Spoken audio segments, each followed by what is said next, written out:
ओम शांति। 24 जुलाई 2023 के ईश्वरीय महावाक्य। पहले सुनते हैं मुरली के मुख्य पॉइंट्स। आज बाबा ने माताओं की महिमा करते हुए कहा, हे माता, तुम शिव बाबा के भंडारे से सबकी पालना करती हो। तुम्हारी पालना भी ज्ञान अमृत के कलश से हो रही है। तुमको बाबा के भंडारे से ज्ञान रत्नों का खजाना मिलता है। इस दुनिया में तो एक दो को विकार ही देते हैं, इसलिए वह एक दो के दुश्मन ठहरे, लेकिन तुम आपस में ज्ञान रत्नों की लेन देन कर एक दो की पालना करते हो। तुम बच्चों को आपस में बहुत प्यार से रहना चाहिए। फिर बाबा ने कहा, विहंग मार्ग की सर्विस करनी है तो तुम्हारे पास पहचान के लिए बैज जरूर होने चाहिए। घर के बाहर बोर्ड लगाकर लिख देना चाहिए कि स्वर्ग की बादशाही तुम्हारा जन्म सिद्ध अधिकार है। लेकिन कैसे? आओ समझो। तुम ढिंडोरा पीटते रहो कि यह सबका अंतिम जन्म है, इस मृत्यु लोक में फिर वापस नहीं आना है। ऐसे ऐसे अपने साथ बातें करो, अर्थात विचार सागर मंथन करते रहो। तुम कर्म योगी हो, इसलिए कर्म करते जितना समय मिले बाप की याद में रहो, स्वदर्शन चक्र फिराओ और अपने को मास्टर बीज रूप समझो। मोस्ट बिलवेड बाबा इतनी बड़ी संपत्ति देने वाला है और साथ में मेहनत कर तुम बच्चों को लायक भी बनाते हैं, परंतु फिर भी ऐसे बाप को घड़ी घड़ी भूल जाते हैं, तो जरूर माया का वार होता होगा। और लास्ट में बाबा ने कहा, यह पुराना शरीर तो पुरानी जूती है, इसमें कर्म भोग भी आएगा जरूर। मम्मा बाबा भी खुशी से कर्म भोग भोगते हैं, तो तुम्हें भी खुशी में रहकर अपने हिसाब किताब चुकतू करने हैं। फिर 21 जन्म के लिए तुम इनसे छूट जाएंगे। जन्म जन्मांतर के लिए सभी आफतें हट जाएंगी। और अब सुनते हैं महावाक्यों को विस्तार से। मुरली का सार, ज्ञान रत्नों की लेन देन कर तुम्हें ज्ञान से एक दो की पालना करनी है। आपस में बहुत बहुत प्यार से रहना है। प्रश्न, बीमारी अथवा कर्म भोग होते भी अपार खुशी किस आधार पर रह सकती है? उत्तर, विचार सागर मंथन करने की आदत डालो। कोई भी कर्म भोग अथवा बीमारी आती है तो अपने आप से बातें करो, अब हमने 84 जन्मों का पार्ट पूरा किया। यह पुरानी जूती है, इस पुराने हिसाब किताब को चुकतू करना है। फिर हम 21 जन्मों के लिए सब बीमारियों से छूट जाएंगे। कोई बीमारी छूटती जाती है तो खुशी होती है ना। गीत, माता ओ माता, तू है सबकी भाग्य विधाता। ओम शांति। यह है माताओं की महिमा। वंदे मातरम। हे माता, तुम शिव बाबा के भंडारे से सबकी पालना करती हो। तुमको शिव बाबा के भंडारे से ज्ञान रत्नों का खजाना मिलता है, अथवा ज्ञान अमृत के कलश से तुम्हारी पालना होती है। वास्तव में महिमा शिव बाबा की है। वह करण करावनहार है, माता है जगदम्बा। जरूर और भी माताएं होंगी जो यह माताओं की महिमा है। माता बहुत बहुत अच्छी पालना करती है। शिव बाबा के यज्ञ में जो रहने वाले हैं, उन्हों की स्थूल में भी पालना होती है, और अविनाशी ज्ञान रत्नों से तो सभी की पालना होती ही है। पालना करने वाली मेजॉरिटी माताएं हैं। बहुत हैं जो भाई भी बहनों की पालना करते हैं। ऐसे नहीं सिर्फ बहन भाई की पालना करती है। दोनों ज्ञान रत्नों की लेन देन से एक दो की पालना करते हैं, भाई बहन की, बहन भाई की। बच्चों को बहुत प्यार से रहना है। इस दुनिया में तो एक दो को विकार ही देते हैं, इसलिए जैसे एक दो के दुश्मन हुए। यहाँ अविनाशी ज्ञान रत्नों का खजाना देते हैं। वो तो जैसे पत्थर मारते हैं, क्योंकि है ही पत्थर बुद्धि। ऐसे नहीं कि पत्थर मारते हैं, यह तो समझानी है। तुम हो बहन भाई ब्रह्मा कुमार कुमारियां, तुम्हारा नाम भी बड़ा भारी है। ब्रह्मा कुमारी है तो कुमार भी जरूर है। प्रजापिता ब्रह्मा है तो जरूर ब्राह्मण ब्राह्मणियां भी होंगे। बोर्ड पढ़ने से घबराना नहीं चाहिए।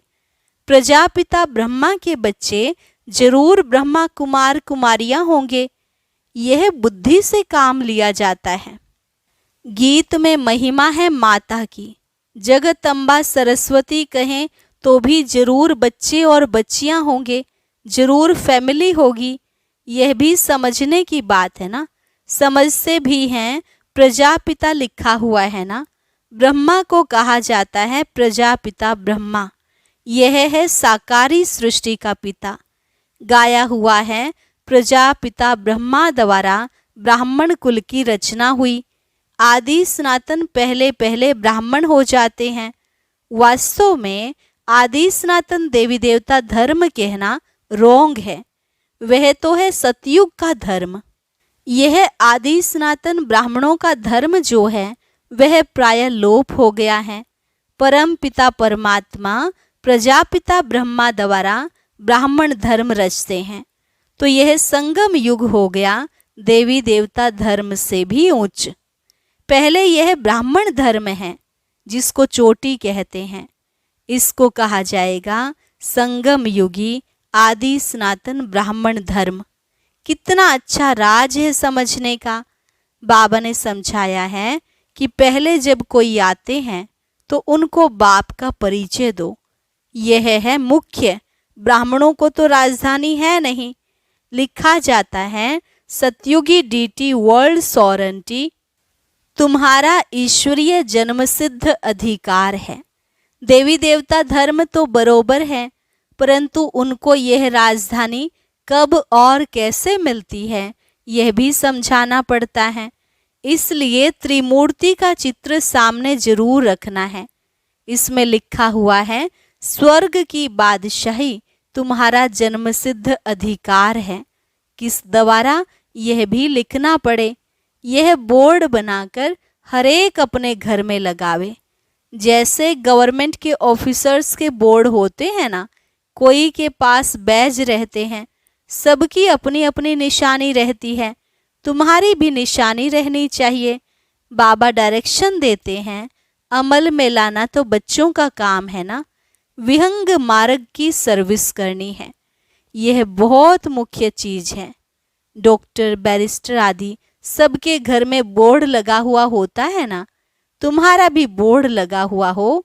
आकर समझो कि शिव बाबा से ब्रह्मा द्वारा स्वर्ग की बादशाही कैसे मिलती है।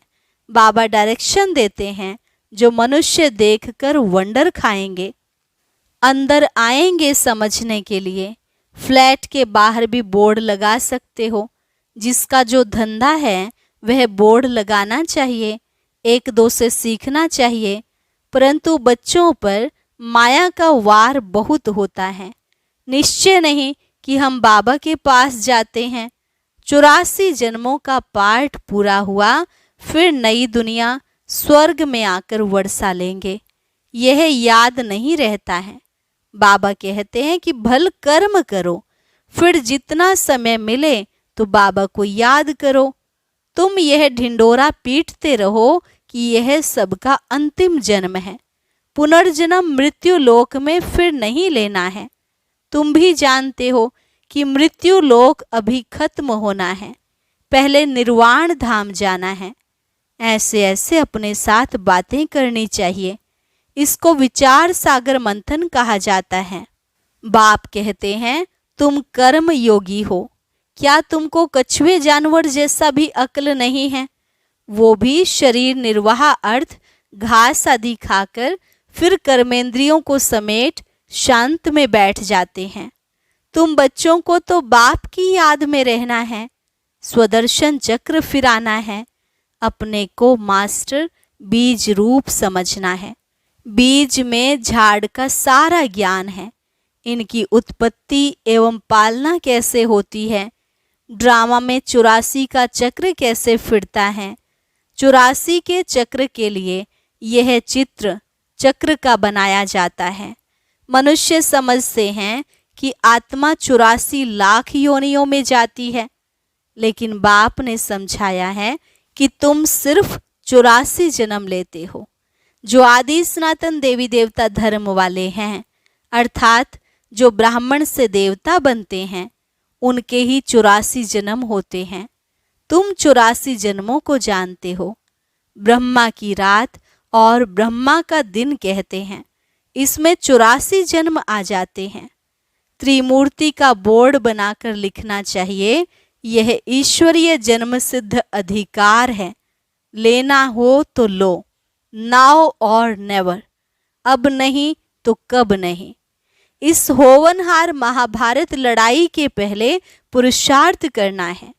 राम शिव क्या देते हैं और रावण क्या देते हैं, यह तुम जानते हो। आधा कल्प है राम राज्य, आधा कल्प है रावण राज्य। ऐसे नहीं परमात्मा ही दुख देते हैं। दुख देने वाला तो रावण 5 विकार हैं जो विशेष बनाते हैं। तुम जानते हो शिव बाबा रोज पढ़ाते हैं। बच्चों को भिन्न भिन्न प्रकार की समझानी रोज मिलती रहती है, तो खुशी में रहना चाहिए ना। तुम जानते हो शिव बाबा रोज पढ़ाते हैं। ऐसे नहीं कि साकार को याद करना है। शिव बाबा हमको ब्रह्मा बाबा द्वारा सहज राजयोग सिखलाते हैं। शिव बाबा आते ही प्रजापिता ब्रह्मा में हैं। प्रजापिता ब्रह्मा और किसको कह नहीं सकते। ब्राह्मण भी जरूर चाहिए। गाया जाता है, सेकंड में मुक्ति जीवन मुक्ति का वर्षा अथवा राज्य भाग्य लो। बच्चे कहते हैं कि हम शिव बाबा के बच्चे हैं। वो है ही स्वर्ग का रचयिता, तो जरूर हमको भी स्वर्ग की राजाई देंगे। बाबा कैसा वंडरफुल है, एक सेकंड में जीवन मुक्ति जनक को मिली, यह भी गाया हुआ है। तुम जानते हो कि अब हम शिव बाबा के बने हैं। शिव बाबा को जरूर याद करना पड़े। जैसे बच्चे धर्म की गोद लेते हैं तो जानते हैं कि पहले हम फलाने का बच्चा था, अब फलाने का हूँ। उनसे दिल हटती जाएगी और उनसे जुटती जाएगी। हम यहाँ भी ऐसे कहेंगे कि हम शिव बाबा के अडॉप्टेड बच्चे हैं। फिर उस लौकिक बाप को याद करने से फायदा ही क्या। मोस्ट बिलवेड बाप इतनी बड़ी संपत्ति देने वाला है। बाप भी मेहनत करके बच्चों को लायक बनाते हैं ना। ऐसे बाप को तुम घड़ी घड़ी भूल जाते हो। और तो सभी तुमको दुख देने वाले हैं, फिर भी उनको याद करते रहते हो, और मुझ बाप को तुम भूल जाते हो। रहो भल अपने घर में, परंतु याद बाबा को करो। इसमें मेहनत चाहिए। सिर्फ मेरा होकर रहो।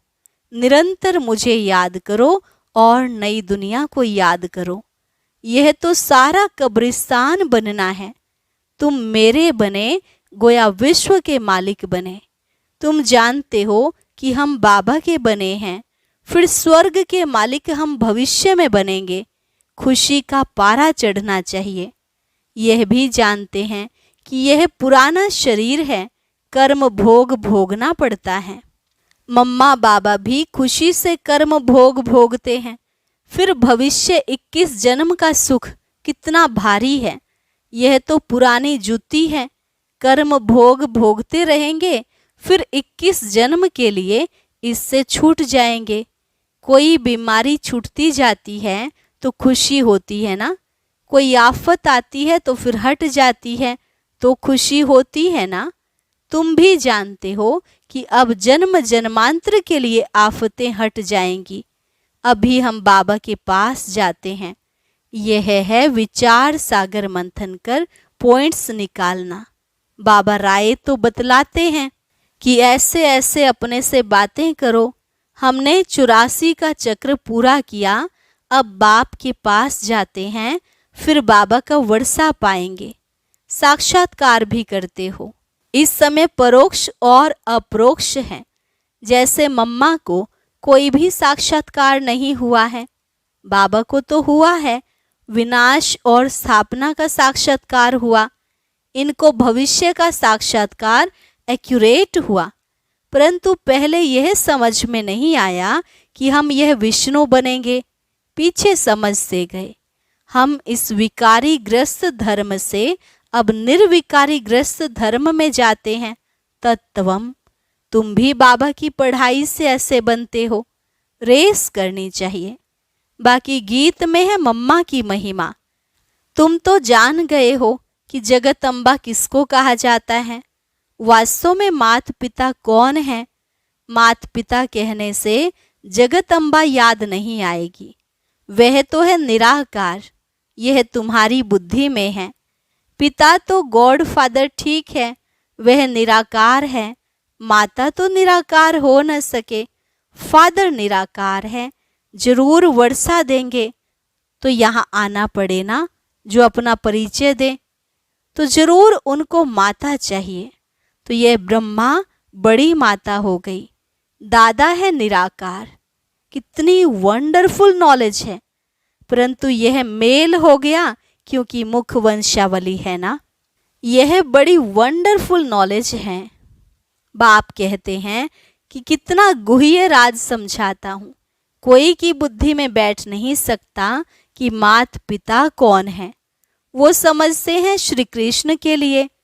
सिर्फ फर्क यह किया है। इसको कहा जाता है एकज भूल। कोई तो निमित्त बनना चाहिए ना। क्या भूल हुई जो भारत इतना दुखी होता है। अब तुम जानते हो किसने भुलाया, कारण क्या हुआ जो भूल गए। बरोबर माया रावण ने बेमुख कराया है। जैसे बाबा करण करावनहार है, वैसे माया भी करण करावनहार दुखदाता है। वह करण करावनहार दुखदाता और वह शिव बाबा करण करावनहार सुखदाता। माया बाप से बेमुख कराती है। अब बाप खुद कहते हैं कि हे आत्माएं, निरंतर मुझ बाप को याद करो। तुम हमारे बच्चे हो, तुमको वर्षा लेना है। सिर्फ मुझे याद करो तो विकर्म विनाश होंगे।